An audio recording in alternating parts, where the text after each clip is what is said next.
এদিকে বিরোধী দলনেতার ঘর দেওয়া হচ্ছে না বলে অভিযোগ, আর এই অভিযোগকে সামনে রেখেই বিধানসভার ভিতরে বিক্ষোভ দেখালেন তৃণমূল বিধায়করা।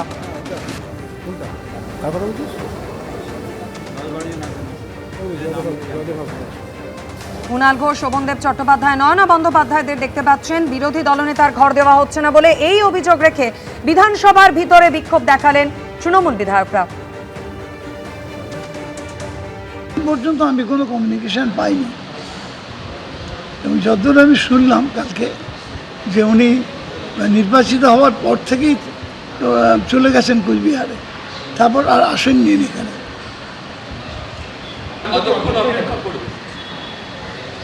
বিরোধী দলনেতার ঘর বা বিরোধীদের বসার যে ঘরগুলো তো এখনো বন্ধ, তো কতটা সময় পর্যন্ত না না, যদি শেষ পর্যন্ত এরকম চলতেই থাকে তাহলে আমি যেমন প্রথম যখন এসেছিলাম তখন বিরোধী দলের ঘরটাতে লবিটাকেই করে নিয়েছিলাম, প্রয়োজনে লবিতে করে নেবো। এরকম তো কথা নেই যে তার সঙ্গে গিয়ে দেখা করে ভাড়াতে দিতে হবে।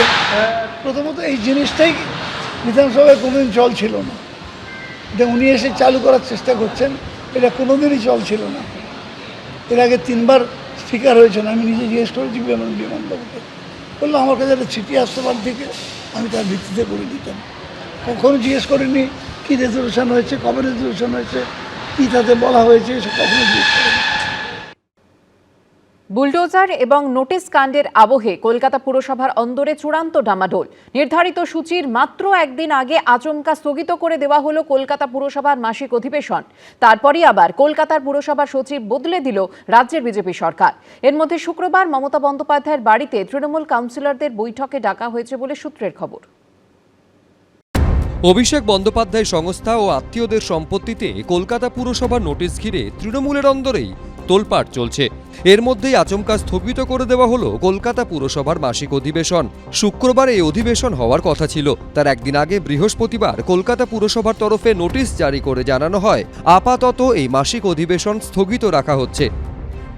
আমি তো গতকাল অবধি জানি যে আজ আমাদের হাউস আগামীকাল আছে, কিন্তু অবাক হয়ে গেলাম যে এখন শুনলাম এটা যদি আমাদের সরকার পক্ষ থেকে হয়েছে তাহলে নিশ্চয়ই কোনো ব্যাপার আছে, আমি জানি না। এই নোটিশ জারির কিছুক্ষণ পরই সামনে আসে আরেকটি চমক। কলকাতা পুরসভার সচিব বদল করে দেয় রাজ্যের বিজেপি সরকার। স্বপন কুণ্ডুর জায়গায় নতুন পুরসচিব করা হয় কিশোর কুমার বিশ্বাসকে। শুক্রবারই কলকাতা পুরসভার মাসিক অধিবেশন বসার কথা ছিল এই ঘরে, কিন্তু তার আগে বৃহস্পতিবারই কলকাতা পুরসভার সেক্রেটারি একটি নোটিশ দিয়ে এই বৈঠক স্থগিত ঘোষণা করেছেন। আর তার পরপরই বদলি করা হয়েছে সেক্রেটারিকেও। স্বাভাবিকভাবেই এই পুরো পরিস্থিতি নিয়ে বিভিন্ন প্রশ্ন উঠছে পুরসভার অন্দরে। আদৌ এভাবে কলকাতা পুরসভার মাসিক অধিবেশন স্থগিত করা যায় কিনা তা নিয়ে প্রশ্ন তুলেছেন চেয়ারপারসন মালা রায়। রাজ্য সরকার যারা সরকারে এসছে তারা তো দেশের স্বৈরাচার করেছে, এখানে এই রাজ্যে স্বৈরাচারী মনোভাব নিয়ে এসছে, তারাই ষড়যন্ত্র করছে, তারা নিজের মনোনীত লোককে দিয়ে এই ধরনের ষড়যন্ত্র করার চেষ্টা করছে। ডিসেম্বর পর্যন্ত আমাদের টেনিওর আছে, আমাদের গণতান্ত্রিক অধিকারকে আমরা কিছুতেই এটা কেউ কেড়ে নিতে পারবে না। পুরসভার মাসিক অধিবেশন স্থগিতের বিষয়টি নিয়ে বৃহস্পতিবার পুর কমিশনারকে তার নিজের ঘরে ডেকে পাঠান মেয়র ফিরহাদ হাকিম।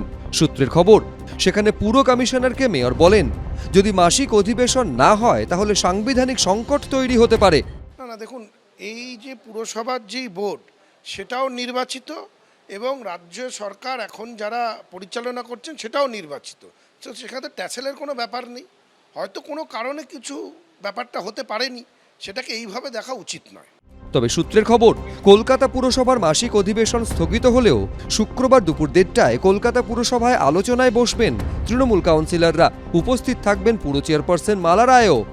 কেন কিছুই জানি না, আমাদের কাছে খবর এলো যে কালকের হজে আসছে বলছে, কিন্তু অধিবেশন মনে হয় হবে না।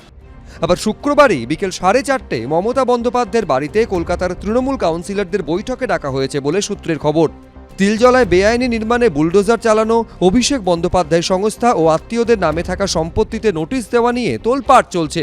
সূত্রের খবর, 2 ঘটনার প্রেক্ষিতে পুর কমিশনারের এখতিয়ার নিয়ে আলোচনা হয়েছে মেয়র পারিষদদের মধ্যে।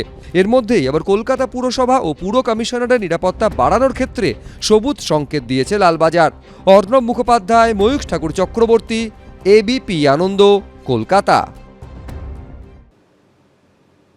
ক্রীড়ামন্ত্রীর কড়া বার্তার পরে জবরদখল মুক্ত হলো রবীন্দ্র সরোবর স্টেডিয়াম। দখল হয়ে থাকা একাধিক ঘরে লাগানো হলো নতুন তালা।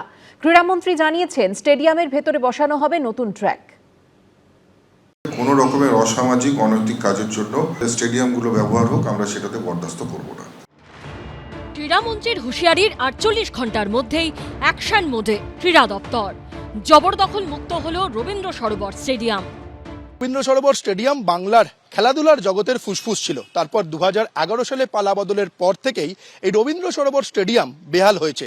তারপর সময় যত এগিয়েছে, রবীন্দ্র সরোবর স্টেডিয়ামে খেলা কম, জবরদখল বেশি হয়েছে।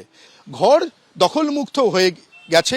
আজ এখানে যে একাধিক যে ঘরগুলো, সেই ঘরগুলোর তালা ভেঙে নতুন তালা লাগিয়ে দেওয়া হয়েছে। রাজ্য ক্রীড়া দপ্তর সূত্রে খবর, রবীন্দ্র সরোবর স্টেডিয়ামের একাধিক ঘর জবরদখল করেছিল বিভিন্ন ক্লাব, যার সঙ্গে আবার মমতা বন্দ্যোপাধ্যায়ের 3 ভাইয়ের যোগ রয়েছে। সূত্রের খবর, রবীন্দ্র সরোবর স্টেডিয়ামে যে ক্লাবগুলোর নামে ঘর জবরদখল করা ছিল, সেই ক্লাবগুলো হলো কালীঘাট স্পোর্টস লাভার্স অ্যাসোসিয়েশন, যার সঙ্গে মমতা বন্দ্যোপাধ্যায়ের ভাই স্বপন বন্দ্যোপাধ্যায় ওরফে বাবুন জড়িয়ে আছেন; কালীঘাট মিলন সংঘ, যার সঙ্গে মমতা বন্দ্যোপাধ্যায়ের দাদা অজিত বন্দ্যোপাধ্যায়ের নাম জড়িয়ে রয়েছে; এবং বিবেক ক্লাব, যার সঙ্গে মমতা বন্দ্যোপাধ্যায়ের আরেক ভাই কার্তিক বন্দ্যোপাধ্যায়ের যোগ রয়েছে। প্রশাসন সূত্রে খবর, ঘর জবরদখল ছিল সুরুচি সংঘের নামেও, যে ক্লাবের সঙ্গে প্রাক্তন মন্ত্রী অরূপ বিশ্বাসের নাম জড়িয়ে আছে। গত মঙ্গলবার এইসব ঘর জবরদখল মুক্ত করার কথা ঘোষণা করেন ক্রীড়া ও যুব কল্যাণ মন্ত্রী নিশীথ প্রামাণিক। আমরা যে সমস্ত সংস্থা বা যারাই যে এনক্রোচমেন্টগুলো আছে, আপনারা জানেন যে সারা পশ্চিমবঙ্গে যেখানে যেখানে এনক্রোচমেন্ট আছে সেখানে সেখানে খালি করা হচ্ছে। ঠিক একই রকমভাবে খেলাধুলোর জায়গায় যদি অবৈধভাবে কেউ বা কারা এনক্রোচমেন্ট করে থাকে, জবরদখল করে থাকে, নিশ্চিতভাবে তাদেরকে আমরা আইনি পদ্ধতিতে আমরা তাদেরকে আমরা সেখান থেকে সরাবো, এবং নিশ্চিতভাবে খেলাধুলোর জায়গা শুধুমাত্র স্পোর্টসের জন্যই ব্যবহার হবে। বৃহস্পতিবার পুলিশকে সঙ্গে নিয়ে সেই সব ঘর দখল মুক্ত করে রাজ্য ক্রীড়া দপ্তর। জবরদখল করা ঘরে তালা ভেঙে নতুন তালা ঝুলিয়ে দেওয়া হয়। কালীঘাট মিলন সংঘের সভাপতি এবং মমতা বন্দ্যোপাধ্যায়ের দাদা অজিত বন্দ্যোপাধ্যায় জানিয়েছেন, তারা ঘর পাওয়ার জন্য ক্রীড়ামন্ত্রীর কাছে আবেদন করবেন। 2000 সাল থেকে আমরা করি ওখানে। আমরা অ্যাপিল করব, ওনাদেরকে বলবো, তারপর যেরকম হবে সেরকম দেখা যাবে। আবার ওনাদেরকে অনুরোধ করে আমরা চেষ্টা করব যে আমাদের আর একবার আমাদের সুযোগ দিন, যাতে আমরা এখানে খেলাধুলাটা চালিয়ে যেতে পারি। বেআইনি না, আমি তো সুভাষ চক্রবর্তীর আমলে সুভাষ চক্রবর্তীকে একটা চিঠি দিয়েছিলাম। তখন বললো, দেখ আমরা এমনি তোকে চিঠি দেবো না, তোরা থাক ওখানে খেলাধুলা কর। সেই থেকেই আছি। বাকি ক্লাবগুলির প্রতিক্রিয়া মেলেনি। রাজ্য ক্রীড়া দপ্তর সূত্রে খবর, এতদিন স্টেডিয়ামে প্র্যাকটিস করতে পারত হাতে গোনা কয়েকটি ক্লাব। অন্য সময় স্টেডিয়ামে তালা দেওয়া থাকতো, এবার থেকে তা হবে না। ক্রীড়ামন্ত্রী জানিয়েছেন, স্টেডিয়ামের ভেতরে বসানো হবে নতুন ট্র্যাক। সৌমিত্র রায়ের রিপোর্ট, এবিপি আনন্দ, কলকাতা। এবিপি আনন্দ, এগিয়ে থাকে, এগিয়ে রাখে।